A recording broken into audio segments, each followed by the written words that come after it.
Hi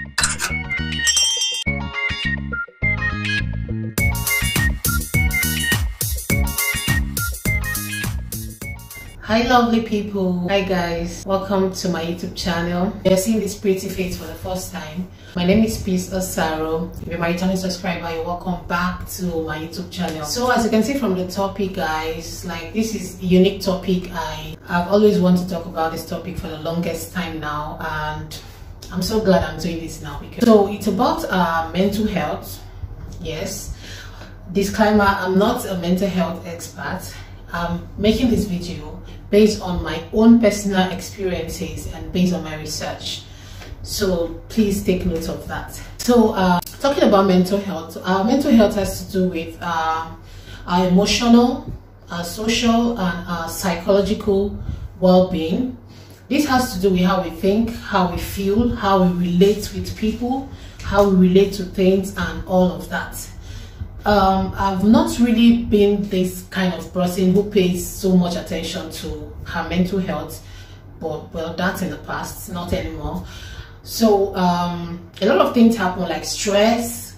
I don't really pay attention to how I deal with stress, how I handle stress and all of that kind of stuff, and this really affected me in the past. But I'm so glad that I've come to the realization that my mental health is important and I need to pay very close and keen attention to it.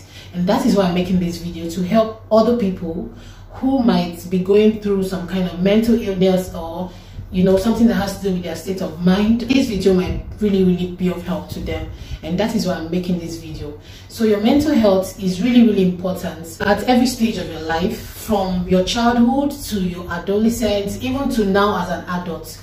Your mental health is important and it shouldn't be taken lightly. We should always pay attention to how we feel, how we think, how we do things, how we relate to other people. So I'm just going to be talking about like few causes of mental health illness or mental health problems, or what can affect one's mental health. It could be a childhood trauma, it could be child abuse. Some people were abused when they were kids. Some people were traumatized when they were kids, and this has really played a very vital role in their lives and has affected them negatively. Another one could be social isolation and loneliness. Loneliness can affect your mental health. When you're lonely, you have nobody to talk to, you have no one to relate with. This really messes with your mental health. Another one is experiencing discrimination and stigma. It could be anything that has to do with someone degrading the other person. Things like this affect us as humans and affect our mental health. Another thing is social disadvantage, poverty, debt. Like, you don't know how to handle your debt. If you don't know how to handle some circumstances around you, it could really mess with your mental health.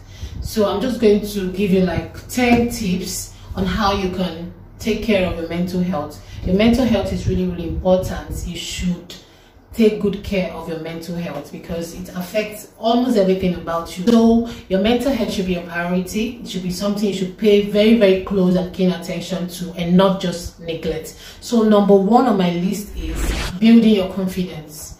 As a person, you have to be confident about who you are. You have to understand who you are. You have to know your weakness. You have to know your abilities. You have to know what you can do. You have to know what you cannot do.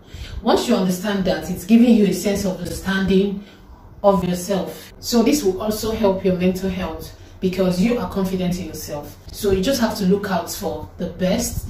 Always concentrate on the positive side. Always concentrate on the things you can do, the things you can change about yourself, the things you can work on yourself as a person. This increases or builds your confidence. Then the second on my list is eat right, keep fit, like working on your diet.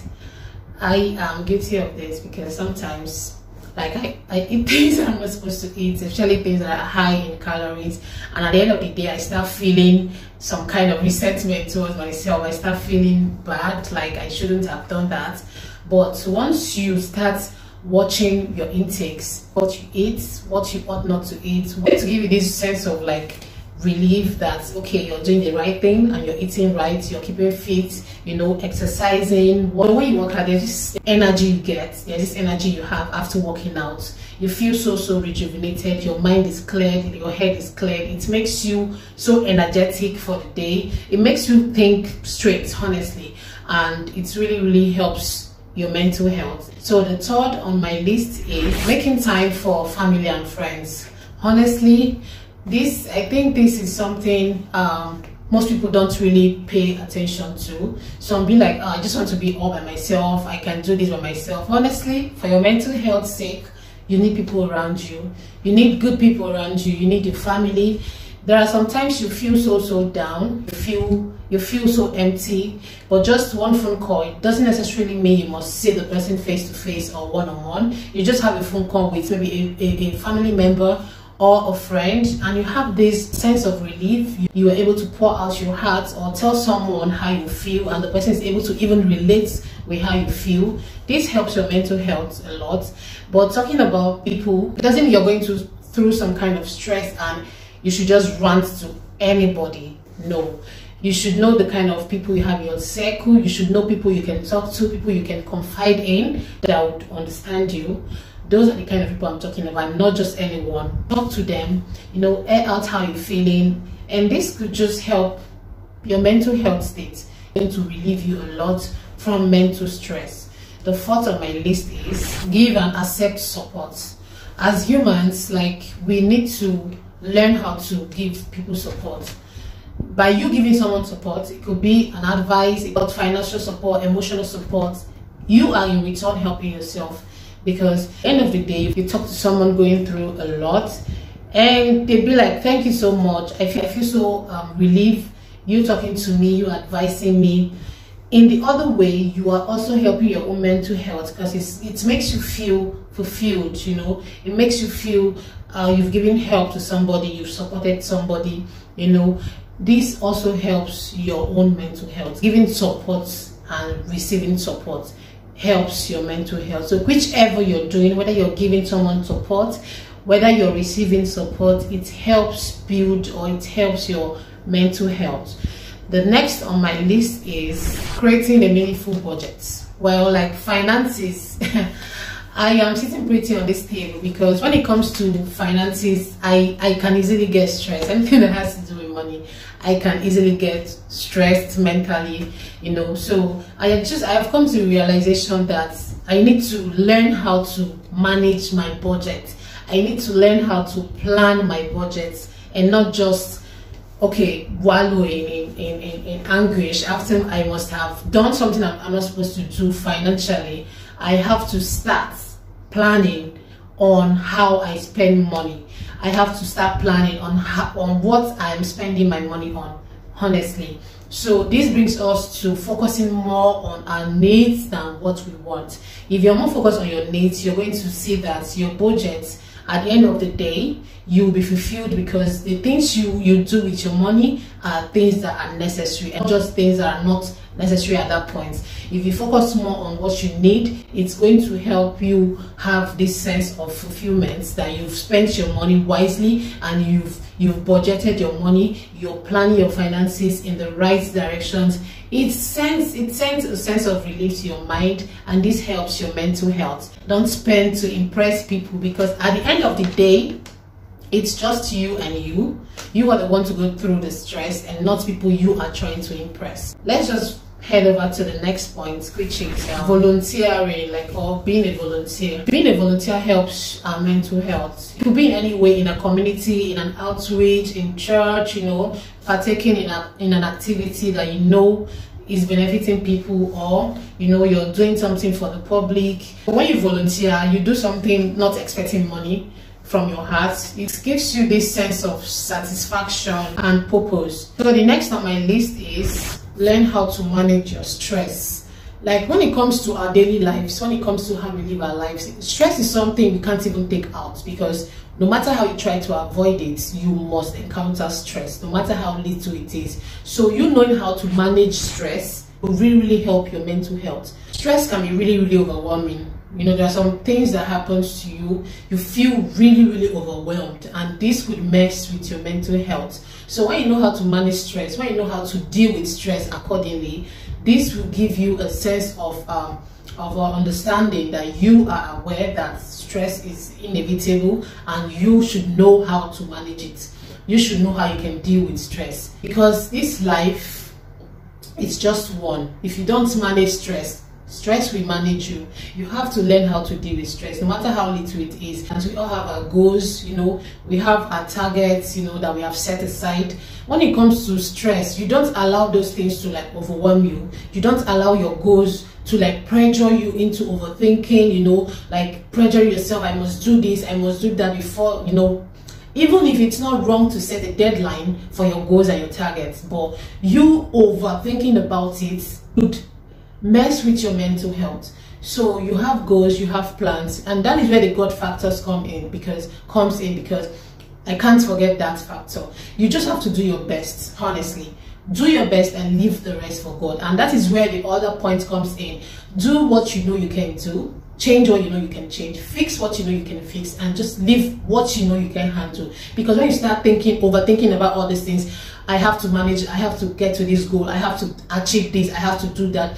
This will make you get depressed. This will make you get overwhelmed. This will mess entirely with your mental state, and it is not good for your health. It's not even by your power. It's not about your physical strength or how you do it. It just takes the grace of God. So not that you have to be just reluctant about it. No, do your best. Try as you can within your abilities. Do what you can do. The ones you know you can do, leave it. Don't overstress, because when you overstress, it's going to mess with your mental health. So this is not something I want for you. So learn how to manage stress, learn how to deal with stress. So the next on my list is finding strength in numbers. It has to do with you trying to find people who have had similar experiences as you are, or as you're going through, like talking to them. How did they deal with such a problem? How did they handle such stress? When you talk to people like that and they tell you from their own experience, like, this is what I went through, this is what I did, and it helps, you get like tips, you get like advices, you get encouragement from people who have had similar experiences. This would also help your mental health. This will help take care of your mental health. So the ninth on my list is identify and deal with moods. Our moods really play a very vital role when it comes to our mental health. Your mood determines how you interact with people. Your mood determines how you think. Your mood determines how you relate with things around you. So you have to learn how to deal and manage your moods. For example, you're going out today, you're going to take like a public transportation, and you're going to meet crazy people on your way. The first thing you have to do, not even when you go out, before you even leave, you should be aware of that this is what I might encounter on my way.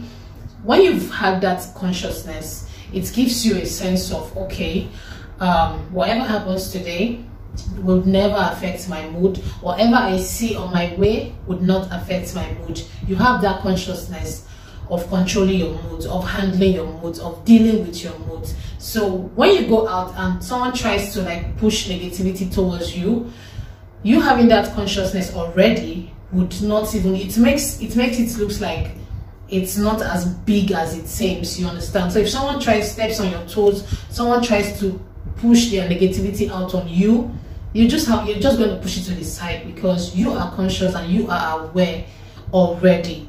You understand? Some of those things, like personally, like there are some things I see, things that are meant to really make me flare up, get me really pissed, and I'm aware that, okay, it has nothing to do with me. That's their fault. That's on them. I see things like that, I just smile or I laugh. Yes, I push it to the side. This helps me control my mood, and it has really helped me a lot, because when that time comes, if you're not conscious, when that time comes, it might be a little bit difficult for you to control it at that point when you're already in that mood, you understand? But if you try to have that consciousness before you even get into that mood, when that mood comes, you are already aware that this is what is going to happen and this is how I am going to deal with it. It makes it very easy. The point on my list is learn to be at peace with yourself, because when you are at peace with yourself, you are at peace in your mind. Learn to know what makes you happy. Learn to know what drives you. Learn to understand you as a person. Learn to understand who you are. When you do all of that, it gives you peace of mind. It makes you happy, makes you understand yourself better. This is the most important point on how you can take care of your mental health. Being at peace with yourself helps your mental health in so many ways. You understand who you are. You understand your moods. You understand your feelings. You know what makes you happy. Go for it. Do what makes you happy. It could be like you going out for a concert. It could be you going out to see a movie. Like, this is within you. It doesn't really have to be with friends. It doesn't really have to be with family. You can do this by yourself. What makes you happy? What drives you? Understanding that helps with your mental state. When you're at peace with yourself, you should understand or know that you are also at peace with your mind. Thank you guys for watching this video up to this point. I'm really grateful and I appreciate you sticking around. I hope this video encourages someone who is going through any kind of mental illness. You are not alone. Apply these 10 tips and you're going to see results. We'll be doing a lot more of videos relating to this topic. Yes guys, I'm going to see you in my next video. So good to have you here on my screen. I'm going to see you guys next time. Like this video, subscribe, leave a comment, share this video to someone you know it might help. And I'm going to see you guys in my next video. But until then, stay blessed. Bye.